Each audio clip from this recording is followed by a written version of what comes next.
What up, guys? JP back at you once again, bringing you guys another review. This is day number 21 in my 11th annual 31 Days of Horror, or I should say review 21.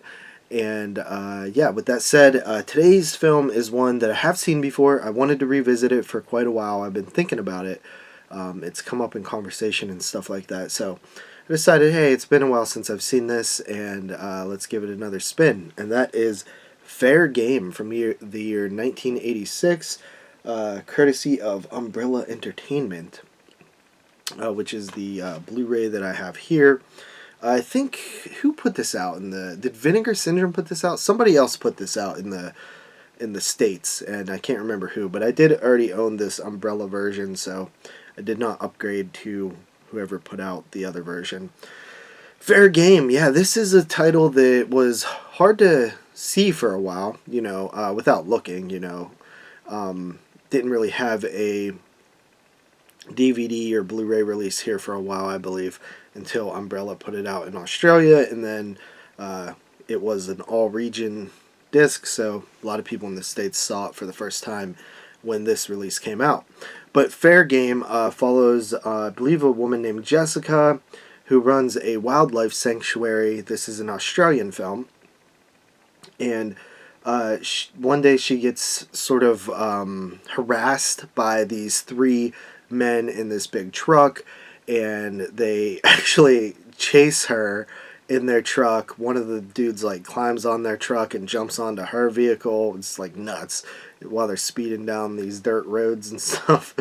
And she gets to town, complains to the police. They don't really care. These guys, she meets sort of the leader of the guys who pretends or is interested in her painting, because she also paints. Then she finds out he's with that group of people, and she's like, F this guy. They continue to harass her, put a dead kangaroo in her vehicle. They're also hunters, or I don't know if they'd be considered poachers, since it is a wildlife sanctuary that she's on. I don't know what the rules are with that, but I assume you're not allowed to kill the animals. And they're very disgusting guys. Super, toxic.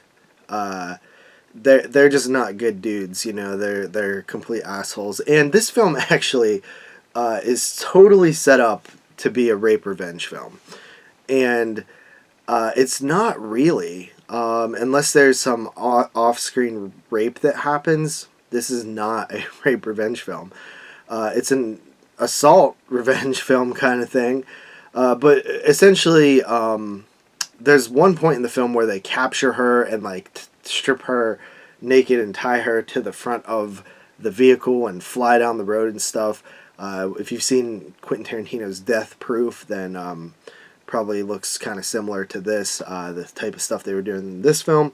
And she has to fight back, fight for survival. And man, so this movie is so interesting because, for one, I had seen it before, and I think I was so damn amazed of just the things they were doing in this film, because it is very dangerous in terms of the stunts they're pulling off. I mean, there's people climbing on speeding cars, and the lead actress is tied to the front of the vehicle and driven around naked, and it's crazy.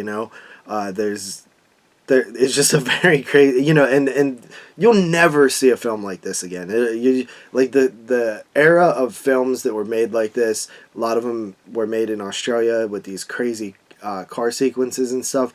You would just never see them done like this ever again. It just will never happen. So this is, on the previous review we did for Pulse, I mentioned about eras of cinema, and the vehicle stunt car chase thing era of the 70s and 80s is completely gone. But I like this film. I do have it's not as good as I once thought it was. Like I said, I think I was just so impressed by the things that were happening in it and how nuts it was that I was just super into it and thought it was so cool. Watching it now, the funny complaint that I have is that feels like it's walking right up to the edge of the cliff where we have like the exploitation films of the 70s and 80s, like the great exploitation films. And it feels like it just like looks over, takes a step back, turns around, and sort of walks away. Doesn't feel like it quite gets over that hump to be. I mean, maybe I'm just a weirdo and think it should have been more violent and what it feels like a damn rape revenge film, but it's not. So maybe that's on me.